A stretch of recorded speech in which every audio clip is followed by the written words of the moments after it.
Buenos días a todos. Vamos a reflexionar sobre dos textos que nos presentan a Jesucristo en el Antiguo Testamento. Primero meditaremos en el primer texto, como es lógico, y un poquito más adelante comentaremos el segundo. Así que leamos el primer texto de Isaías, Isaías 9:2, que dice lo siguiente: El pueblo que andaba en tinieblas vio gran luz. Los que vivían en tierra de sombra de muerte, luz resplandeció sobre ellos. Pero leamos el texto por partes. Así que leo de nuevo. Dice que el pueblo que andaba en tinieblas vio gran luz. Amigos míos, creo sinceramente que la primera parte de este texto es una gran revelación de Dios para los cristianos, porque Isaías nos obliga a pensar que Israel, siendo el pueblo de Dios, andaba en tinieblas. Ahora, ¿somos capaces de imaginar los peligros que tendría Israel cuando andaba en tinieblas? Pensemos un momento en esos peligros. Los israelitas podrían ser atacados por una fiera salvaje, o picados por un escorpión o una serpiente, e incluso ser asaltados por ladrones o tener innumerables accidentes. Me gustaría que nunca olvidáramos esto. Si el pueblo de Dios en la antigüedad andaba en tinieblas, a una parte de la iglesia del siglo XXI podría sucederle lo mismo. Es decir, que ande en tinieblas. Pero fíjate, mi querido hermano, que la gran misericordia de Dios hizo que ese pueblo que andaba en total perdición viera la luz. Y la luz que describe Isaías es la misma que vio el apóstol Pablo cuando en sus tinieblas perseguía a los cristianos por el camino de Damasco, y Jesús le dice: Saulo, Saulo, ¿por qué me persigues? La primera parte del texto que hemos leído dice que el pueblo que andaba en tinieblas vio gran luz. Y esta primera parte se refiere a cuando el Bautista comenzó a preparar el camino del Señor, tal como podemos leer en el Evangelio de Juan, cuando nos dice: hubo un hombre enviado de Dios, el cual se llamaba Juan. Este vino por testimonio para que diese testimonio de la luz, a fin de que todos creyesen por él. Aquella luz verdadera que alumbra a todo hombre venía a este mundo. En el mundo estaba y el mundo por él fue hecho, pero el mundo no le conoció. Fíjate ahora cómo describe Isaías la segunda parte del texto de, insisto, Isaías 9:2. Los que vivían en tierra de sombra de muerte, luz resplandeció sobre ellos. Por lo tanto, el texto que estamos considerando nos hace entender una cosa: que andar en tinieblas nos hace vivir a las puertas de la muerte. Fíjate ahora lo que dijo Jesús: Yo soy la luz del mundo. El que me sigue no andará en tinieblas, sino que tendrá la luz de la vida. Pero fijaros también en el regalazo que Dios nos hace en palabras del rey David a través del Salmo 23. Es precioso este salmo. El Señor es mi pastor, nada me faltará. En lugares de delicados pastos me hará descansar. Junto a aguas de reposo me confortará. Confortará mi alma. Me guiará por sendas de justicia, por amor de su nombre. Y fijaros lo que dice ahora: Aunque ande en valle de sombra de muerte, no temeré mal alguno, porque tú estarás conmigo. Tu vara y tu cayado me infundirán aliento. Aderezas mesa delante de mí en presencia de mis angustiadores. Unges mi cabeza con aceite, mi copa está rebosando. Ciertamente el bien y la misericordia me seguirán todos los días de mi vida, y en la casa de Jehová viviré por la eternidad. Y fíjate, mi querido amigo, que la gracia de Dios la vemos en la segunda parte de este texto que estamos considerando, porque nos habla de un pueblo que no tenía esperanza y les dice: luz resplandeció sobre ellos. Y es por eso que cuando Juan escribe su evangelio nos describe a Jesús como que en él estaba la vida y que la vida era la luz de los hombres. Y fue esa luz la que vio aquel pueblo que andaba en tinieblas. Y esa luz que nos presentó Isaías 740 años antes del nacimiento de Jesús es la misma luz que trajo Jesús y la misma que trajo el Evangelio a nuestras vidas. Y bueno, hermanos, después de lo dicho hasta aquí y antes de considerar el segundo texto en el que vamos a meditar de Isaías, deberíamos pensar muy seriamente lo que dice el Evangelio de Juan. Así dice: si decimos que tenemos comunión con Dios y andamos en tiniebla, mentimos y no practicamos verdad. Pero si andamos en luz, como Él está en luz, tenemos comunión unos con otros y la sangre de Jesucristo nos limpia de todo pecado. Por lo tanto, mis hermanos, si como iglesia al completo andamos en la luz, entonces y solo entonces será cuando podamos decir que tenemos comunión y fraternidad auténtica y verdadera los unos con los otros, y la sangre de Jesucristo nos limpiará de todo pecado. Pero veamos ahora el segundo texto, desde mi punto de vista casi el más importante de estos dos que estamos reflexionando. Isaías 9:6, un texto que conoce mucha gente, que conoce casi todos los cristianos. Porque un niño nos es nacido, hijo nos es dado, y se llamará su nombre admirable, consejero, Dios fuerte, Padre eterno y príncipe de paz. Una pregunta: ¿sabes por qué el diablo prefiere que la gente tenga falsas creencias y malos pensamientos a que cometa un error? Pues sencilla y simplemente porque un error se puede enmendar, pero de los malos pensamientos vienen las malas acciones. Y si el diablo pone malos pensamientos en nuestra cabeza o falsas creencias en nuestra mente, en nuestra cabeza, él no tendrá que preocuparse por nuestro comportamiento. Los psicólogos y los psiquiatras dicen que somos lo que pensamos. Es decir, que si sembramos un pensamiento, tendremos una acción. Si sembramos una acción, obtendremos una costumbre. Si sembramos una costumbre, obtendremos un carácter. Y si sembramos un carácter, vamos a cosechar un destino. Y esto es así porque todo comienza con el pensamiento. Y es por eso, amigos míos, que el diablo quiere que creamos falsas creencias y que tengamos malos pensamientos para que los pongamos en práctica. La Navidad, amigos míos, la Navidad es la fiesta más importante del mundo. Y es la más importante del mundo porque incluso donde tienen pena de muerte o cárcel por ser cristiano, también se celebra la Navidad, aunque sea de una manera superflua, con arbolitos y Papá Noel. Yo he tenido la oportunidad de predicar en un país donde se encarcela a los cristianos y he visto escaparates con anuncios y adornos de Navidad.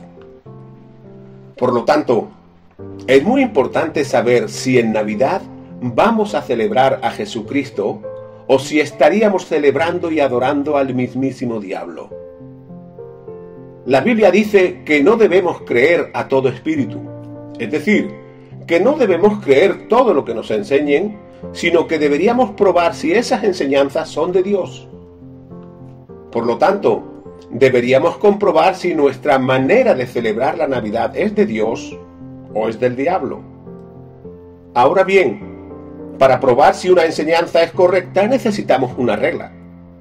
Por lo tanto, cuando la Biblia nos dice que no debemos creer a todo espíritu, nos está diciendo que toda creencia o toda enseñanza debe ser probada con la palabra de Dios. Es decir, que esto tendría que llevarnos a hacernos la pregunta que se hace mucha gente en estas fechas: ¿cómo estamos celebrando o cómo vamos a celebrar la Navidad? Porque muchos la celebrarán con cotillones, fiestas y borracheras. Otros la celebrarán haciendo todo tipo de maldades. Y en el mejor de los casos, algunos la celebrarán como el mejor momento o el momento perfecto para reunir a toda la familia en torno a un pavo, en torno a dulces de Navidad y tal vez cantando villancicos ante un pesebre y tomando un poquito de anís. Y fíjate que yo no sé cómo la celebrarás tú, pero si vas a celebrarla lejos de su verdadero significado, te equivocarás. Y te equivocarás porque la Navidad nada tiene que ver ni con dulces, ni con Papá Noel, ni con nada por el estilo, sino con el gran amor de Dios para con los hombres. Fíjate lo que dice la Biblia. Porque de tal manera amó Dios al mundo, que ha dado a su único Hijo para que todo aquel que en él cree no se pierda, sino que tenga vida eterna. Es decir, que el amor de Dios fue tan grande que nos regaló a su Hijo Jesucristo. Y fijaros, esas palabras "de tal manera amó Dios al mundo" nos dan a entender que no hay mente humana que sea capaz de imaginar la grandeza del amor de Dios, porque, como dice la Biblia, ese amor está muy por encima del conocimiento humano. Ahora, aunque la Navidad signifique el gran amor de Dios, también significa comunicación.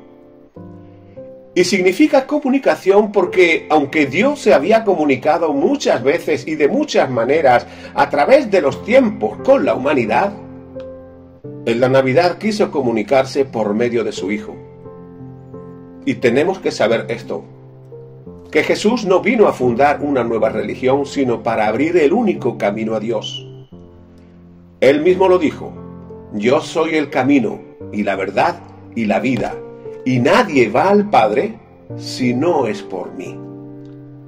Jesucristo vino para que las personas pudiéramos ser y estar llenas de lo que verdaderamente teníamos necesidad, de Dios, y no de una religión. Por lo tanto, mi querido amigo, tenlo muy presente, que Cristo nació en un pesebre, murió en una cruz y resucitó de entre los muertos para que hoy pudiéramos conocer el auténtico significado de la Navidad y que celebráramos esa Navidad teniendo un encuentro real y verdadero con Jesucristo y no con una religión. Ahora, aunque Navidad signifique comunicación, también significa regalo. ¿Te has preguntado alguna vez por qué nuestros padres nos regalaban juguetes en Navidad? Pues aunque no lo sepas, eso apunta al gran regalo que Dios nos hizo en Cristo Jesús a cada uno de nosotros en la primera Navidad. Por lo tanto, deberíamos celebrar la Navidad con gratitud y por gratitud a Dios por regalarnos a Jesús. Y deberíamos celebrarla con gratitud porque la Navidad es la historia de amor más grande que la humanidad jamás ha conocido ni conocerá. Y el protagonista de aquella historia fue el Hijo de Dios. Pero fijaros, ¿quién entendería la grandeza de un amor tan grande que es capaz de hacerse pobre para enriquecernos a los demás? Fíjate lo que respecto a eso dice la Biblia. Porque ya conocéis la gracia de nuestro Señor Jesucristo, que por amor a nosotros, por amor a vosotros, se hizo pobre, siendo rico, para que a través de su pobreza nosotros fuésemos enriquecidos. Por lo tanto, en Navidad celebramos el gran regalo del amor de Dios para con el ser humano. Ahora, ¿quién era ese niño para que su nacimiento fuera tan importante como para que toda la humanidad lo celebrara? Pues la respuesta tendríamos que buscarla en el segundo texto de Isaías que estamos estudiando, que leímos hace un momento y que dice: porque un niño nos es nacido, hijo nos es dado, y se le llamará su nombre admirable, consejero, Dios fuerte, Padre eterno y príncipe de paz. Insisto, ¿quién sería aquel niño que nacería y por qué causa tendría tanta importancia su nacimiento?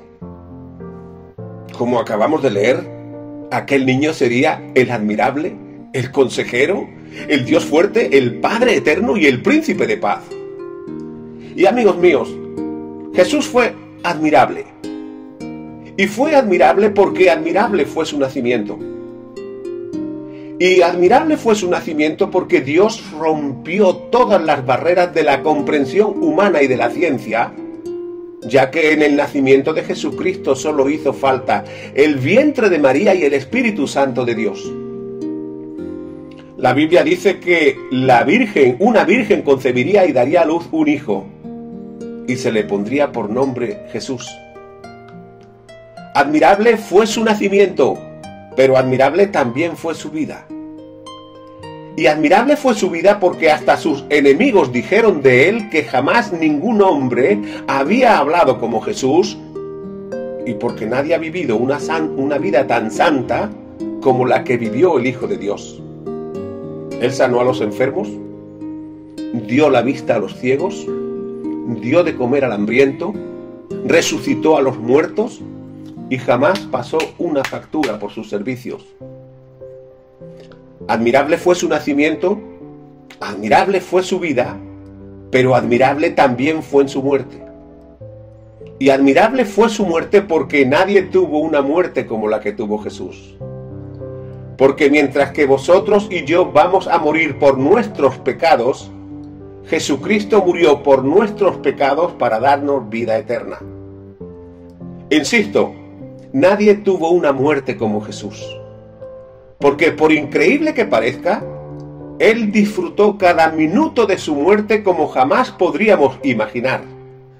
Y, amigos míos, con esto no estoy diciendo que no le dolieran los clavos cuando sus manos o sus pies eran taladrados. No estoy diciendo eso. Fíjate lo que dice la Biblia respecto a cómo saboreó su muerte. Porque por el gozo puesto delante de él, y esa palabra gozo podríamos traducirla por el deleite, o por el disfrute. Leo de nuevo. Porque por el gozo puesto delante de él, murió en la cruz sin importarle el sufrimiento ni la deshonra que tendría. Y bueno, algunos de vosotros posiblemente pensaréis que es de loco decir que Cristo saboreó su muerte, ¿verdad? Pero fíjate que el gustazo que Jesús tenía era que ya desde la cruz estaba viendo que muchos de nosotros, de vosotros, recibiríamos la salvación y la vida eterna. Admirable fue su nacimiento, admirable fue su vida y admirable fue su muerte. Pero admirable también fue su resurrección. Y admirable fue su resurrección porque la Biblia dice que era imposible que Jesús hubiera permanecido en la tumba, porque si así hubiera sido, ni yo estaría predicando, ni vosotros estaríais ahí, ni vosotros estaríais ahí oyendo. Y fíjate que los apóstoles no inventaron la resurrección. Y no la inventaron porque ninguno de ellos hubiera sido tan tonto como para dar su vida por una mentira.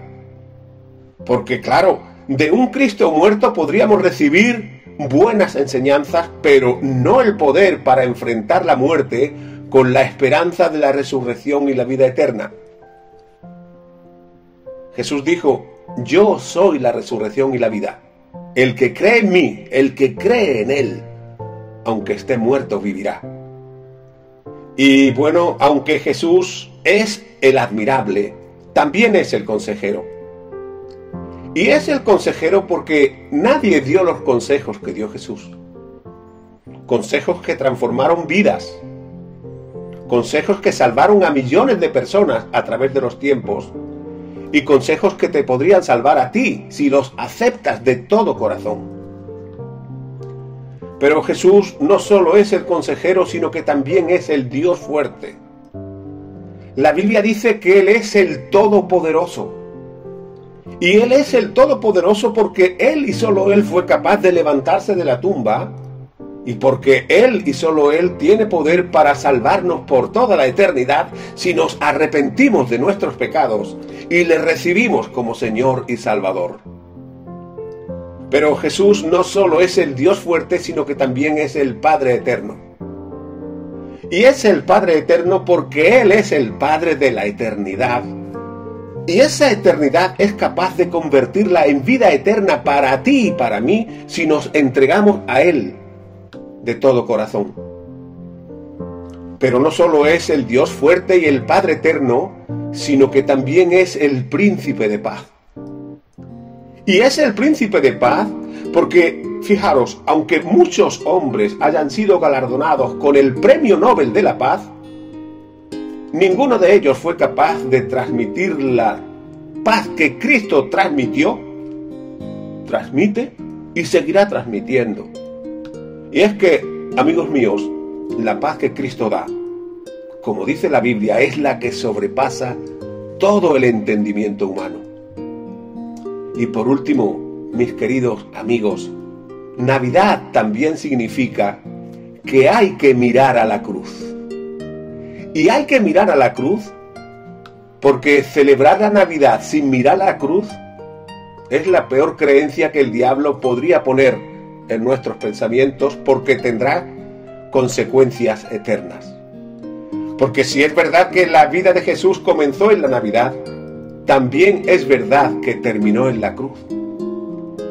Y aunque en la imagen de esa cruz veamos a un Cristo derrotado, un Cristo destrozado, un Cristo humillado, vencido, que incluso tuvo que decir: Dios mío, ¿por qué me has abandonado? Aquella imagen de Cristo iba a traer la mayor bendición que jamás la humanidad ha conocido ni conocerá: salvación y vida eterna.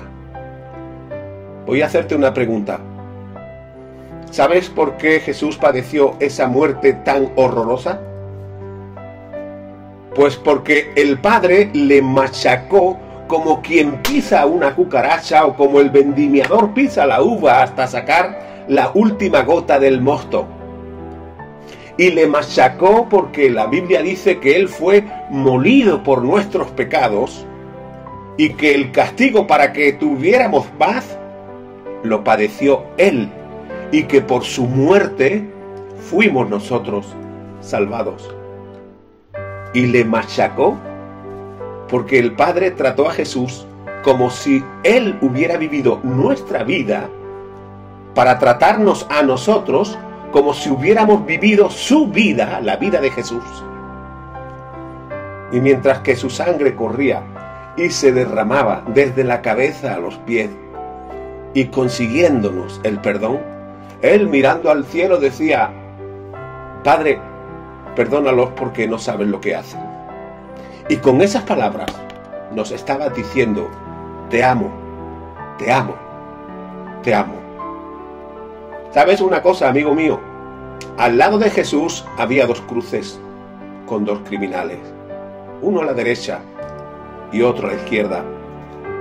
Dos cruces con dos criminales que estaban representándote a ti que estás ahí sentado, oyéndome, y a mí que estoy aquí, sentado también, hablando. Porque Jesús, amigo mío, no fue crucificado por un complot diabólico de los judíos y llevado a la práctica por los romanos, aunque ellos fueran los autores materiales, sino que a Jesucristo le crucificamos los hombres y nuestros pecados. En Navidad, amigos míos, celebramos el aniversario del nacimiento de Jesús. Pero la Biblia dice que ese mismo Jesús que un día nació indefenso será el juez de los vivos y los muertos. Voy a hacerte una pregunta para que la medites muy seriamente. Imagínate que un juez te condena a prisión. ¿Celebrarías año tras año el cumpleaños del juez que te condenó? Entonces, mi querido amigo, si vas a celebrar la Navidad sin que tengas a Jesús como tu Salvador, perdóname que te diga que eres el más tonto de todos los tontos que han venido a este mundo, porque nadie en su sano juicio sería capaz de celebrar el nacimiento de aquel que algún día será su juez. Por lo tanto, mi querido amigo, no esperes al año que viene para tomar la mejor y la más importante decisión de tu vida, porque como dice la Biblia, hoy es el día aceptable, hoy es el día de tu salvación. Y por último, me gustaría que pudieras reflexionar en lo siguiente. ¿Sabes por qué la Biblia dice que hoy es el día aceptable y que hoy es el día de tu salvación? ¿Sabes por qué la Biblia dice también que si oyes hoy la voz de Dios, no debes endurecer tu corazón? Pues fíjate que la Biblia dice que hoy es el día aceptable y que hoy es el día de tu salvación, porque el pasado no existe. El pasado no existe, el pasado murió y ya no volverá. La Biblia dice que hoy es el día aceptable y que hoy es el día de tu salvación, porque el futuro es incierto y nadie lo conoce, e incluso ni vosotros ni yo sabemos si veremos el día de mañana. La Biblia dice que hoy es el día aceptable y que hoy es el día de tu salvación, porque el presente, es decir, el hoy, el aquí y el ahora, es lo único que tienes y lo único que conoces. Y es por eso, mi querido amigo, que hoy, aquí y ahora, es el mejor momento para decirle sí al Señor y celebrar una auténtica Navidad con Jesús. Por lo tanto, si al Señor recibes hoy de todo tu corazón, Él perdonará todo tu pasado, por muy negro y oscuro que haya sido. Te dará un presente glorioso, cargado y lleno de esperanza, y te garantizará el mejor futuro que jamás hayas podido imaginar. Que Dios te bendiga y feliz Navidad.